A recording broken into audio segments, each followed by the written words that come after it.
Daniel chapter 8. In the 3rd year of King Belshazzar's reign, I, Daniel, had a vision, after the one that had already appeared to me. In my vision I saw myself in the citadel of Susa, in the province of Elam. In the vision I was beside the Ulai Canal. I looked up, and there before me was a ram with 2 horns, standing beside the canal, and the horns were long. One of the horns was longer than the other, but grew up later.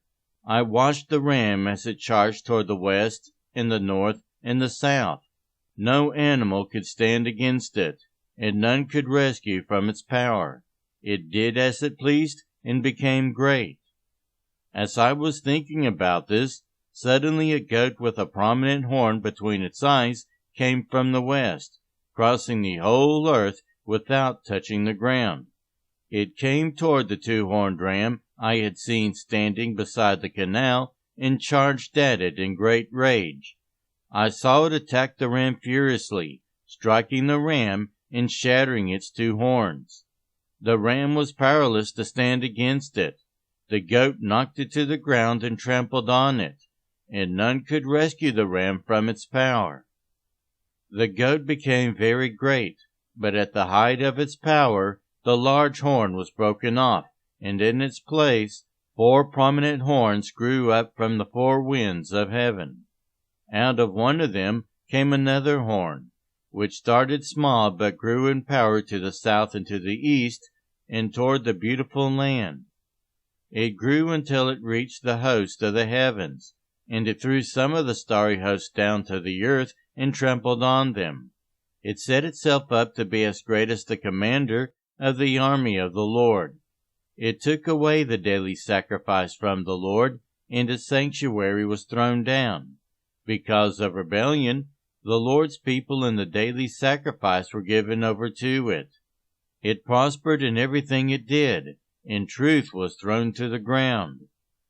Then I heard a Holy One speaking, and another Holy One said to him, "How long will it take for the vision to be fulfilled, the vision concerning the daily sacrifice, the rebellion that causes desolation, the surrender of the temple, and the trampling underfoot of the Lord's people?" He said to me, "It will take 2,300 evenings and mornings. Then the sanctuary will be reconsecrated." While I, Daniel, was watching the vision and trying to understand it, there before me stood one who looked like a man, and I heard a man's voice from the Ulai calling, "Gabriel, tell this man the meaning of the vision." As he came near the place where I was standing, I was terrified and fell prostrate. "Son of man," he said to me, "understand that the vision concerns the time of the end."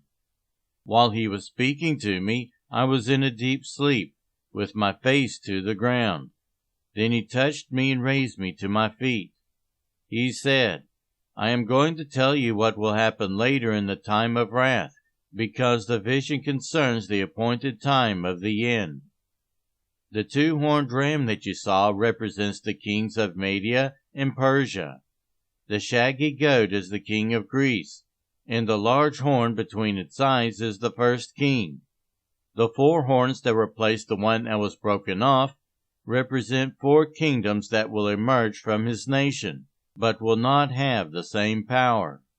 In the latter part of their reign, when rebels have become completely wicked, a fierce-looking king, a master of intrigue, will arise. He will become very strong, but not by his own power. He will cause astounding devastation and will succeed in whatever he does. He will destroy those who are mighty, the holy people. He will cause deceit to prosper, and he will consider himself superior. When they feel secure, he will destroy many, and take his stand against the Prince of Princes. Yet he will be destroyed, but not by human power. The vision of the evenings and mornings that has been given you is true, but seal up the vision, for it concerns the distant future." I, Daniel, was worn out. I lay exhausted for several days. Then I got up and went about the king's business. I was appalled by the vision. It was beyond understanding.